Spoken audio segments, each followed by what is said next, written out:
Hi everyone, this is Chris Green. Today we're going to talk a little bit about vibrato.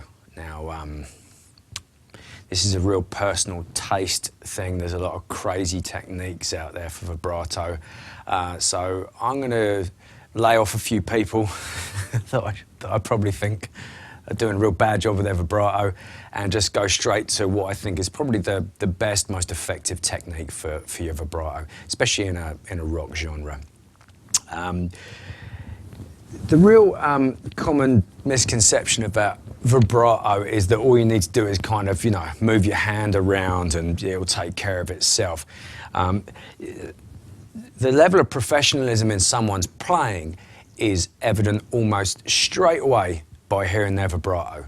You could hear him playing a real mega technical lick and then end in just the worst vibrato, and it's like bang, okay, they've just been sitting there, going through their scales, but they've spent no time just trying to actually refine a good feel. I use that term very loosely. I know, a lot of technical players out there are, I was a little damaged by the whole feel versus technique thing. It's possible to get both, if you ask me. You can be really technically proficient but have some fantastic feel, which I class as your bending and your vibrato and stuff like that. So let's take a little look at how you can go about getting a much better, wider vibrato. First of all, let's just get rid of this straight away. This is doing nothing. This rocking from side to side with your finger was much more based on a technique for nylon string guitars. If you grab yourself a classical guitar and try that technique, you're going to hear it's pretty effective. A steel string guitar just sounds like a little warble. You've got to get around that note, get some width to it. The way we do that is we have to use this part of the hand as a pivot. So this part of the hand, which is sitting underneath here on the guitar as you're playing, so you grab, let's grab fret 7 on the G. My fingers are actually staying almost locked.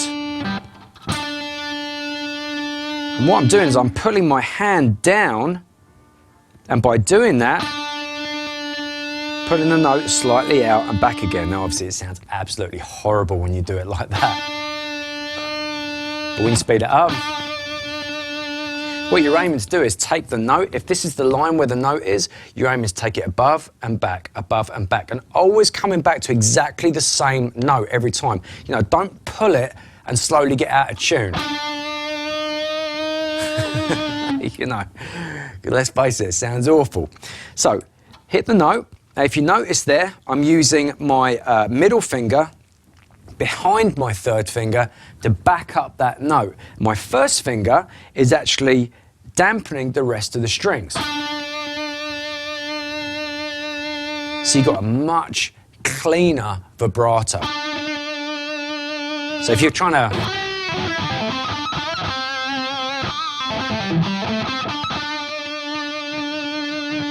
So there we go, pivot, slow, and back, and back. And if it's your first finger, exactly the same thing. You're just pulling the hand down, pivoting, and obviously, the more pull, the more desired effect. You want to get your Malmsteen and your Zakk Wyldes going on.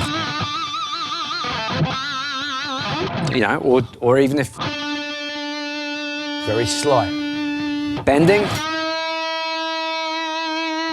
It's a little different with bending. When you bend the string, you have to rely a little more on rocking the guitar. But for now, just practice like going up a standard scale, like a pentatonic scale. Even if you had the blues note, doesn't matter, just go up the scale.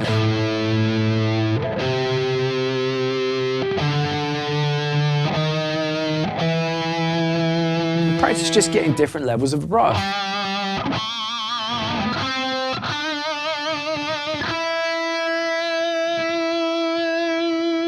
So there you go, when you're starting off with experiment with your vibrato, remember, try and use the pivot on the left hand. Let that hand do all of the work. No side to side stuff, grip the guitar, pivot, pull it slightly out and then back again. Okay, I hope this helps. I'll see you guys all soon. I'm Chris Green.